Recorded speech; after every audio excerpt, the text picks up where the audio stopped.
Today, I'm going to be telling you a story about stories. No, seriously. Today, I'm going to be talking YouTube Stories, YouTube's biggest flop of a feature, the feature that recently met its demise. Stories launched with much fanfare as it was touted as the next big thing in the realm of social media storytelling, and it has been for many different platforms. However, YouTube Stories are now set to be discontinued later this month. So what went wrong? Why did YouTube Stories, a feature with such potential, fail to make its mark? Why did other platforms like Snapchat and Instagram successfully integrate this feature and YouTube not? Let's delve into the digital world of social media and uncover YouTube Stories' downfall. YouTube Stories launched in 2018 and was designed to allow creators to engage with their audience in a more casual and spontaneous way. Drawing inspiration from the success of similar features on platforms like Instagram and Snapchat, YouTube Stories was introduced as a way for creators to share short, brief content with their audience. The idea was simple. Allow creators to share quick updates, behind-the-scenes glimpses, or teasers for upcoming content in a casual and easily accessible format. With this feature, creators could share short, interesting content that would disappear after 24 hours. Unlike traditional YouTube videos, which often require significant time and effort to produce, stories were designed to be quick and easy to create, allowing for more frequent and spontaneous interaction between creators and their audience. However, unlike Instagram and Snapchat, where any user could create a story, YouTube Stories was initially only available to creators with more than 10,000 subscribers. This requirement was presumably intended to ensure the feature was used by active, established creators who would most likely provide valuable content for their audience. To create a story, you'd need to be logged into a mobile device and just simply upload whatever you wanted. It was that easy. When YouTube Stories launched, it was entering a field already dominated by established players. Instagram Stories and Snapchat Stories had already captured the market, with users familiar with their interfaces and features. These platforms had built their entire user experience around stories, and their audiences had embraced it. In contrast, YouTube was primarily a platform for long-form traditional video content. The introduction of stories was a significant shift from its core offering. Snapchat, the pioneer of stories format, has seen immense success with this feature.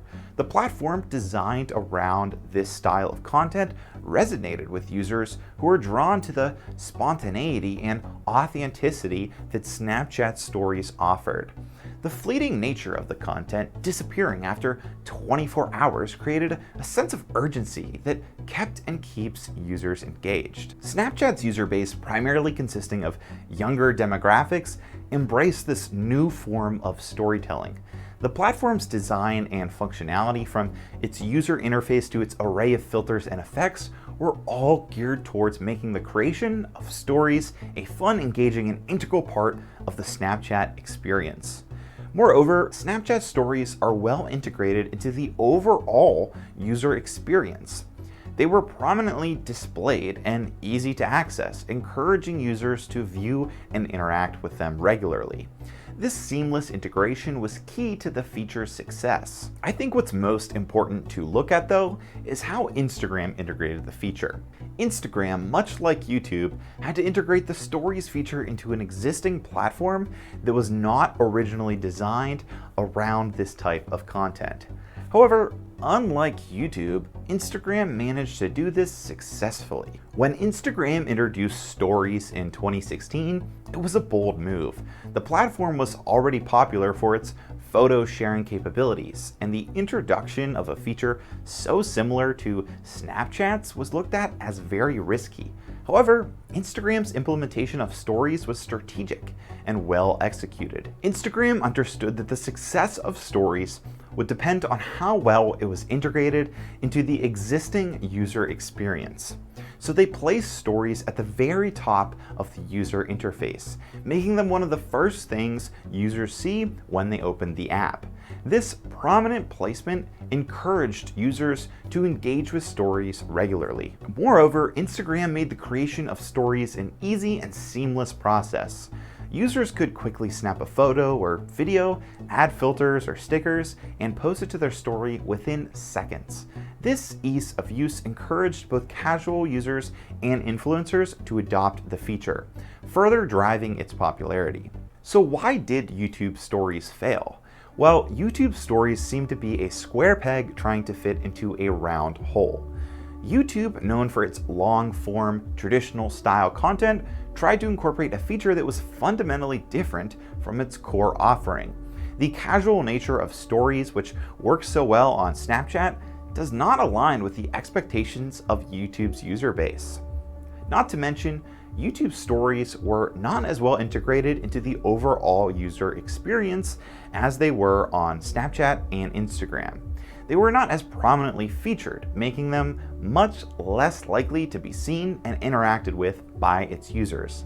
This lack of visibility contributed to the feature's lack of success. Another key difference between Snapchat and YouTube lies in the role of content creators. On Snapchat, every user is a potential content creator. The platform encourages all users to create and share stories, fostering a sense of community and engagement. On YouTube, however, there is a clear distinction between content creators and viewers. While anyone can upload a video, the majority of content is produced by a relatively small group of creators.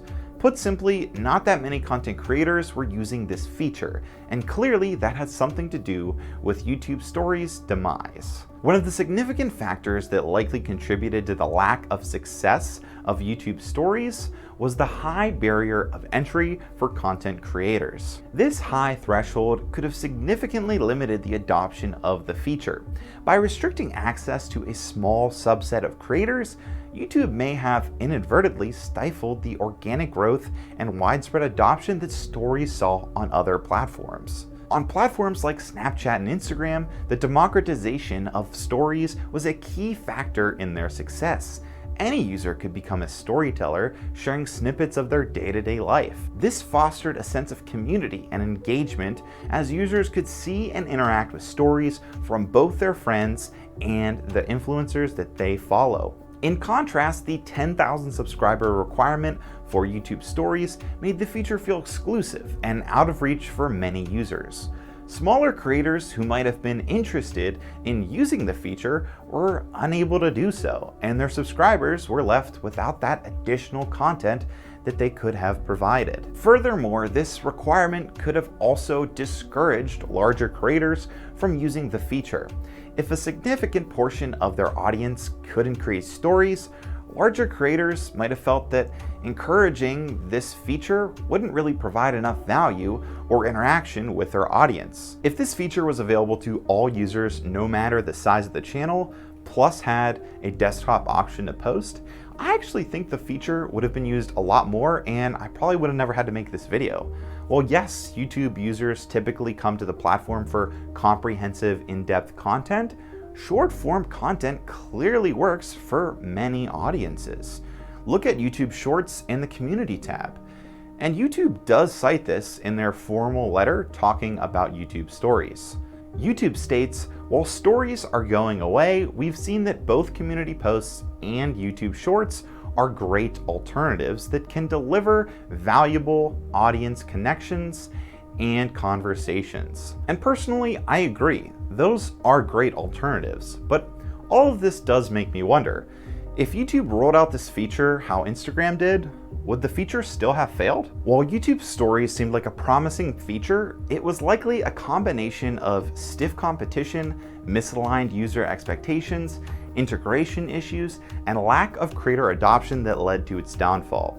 This tale serves as a reminder that not every feature or trend translates well across different platforms. And that understanding the unique expectations and behaviors of a platform's user base is crucial for any success for really any new feature on social media today. As we bid farewell to YouTube Stories, we are reminded of the ever-evolving nature of the digital landscape. It's a world where success and understanding your audience are not always guaranteed. And so, the tale of YouTube Stories ends, but the lessons it leaves behind will continue to shape the future of digital storytelling forever. Until next time.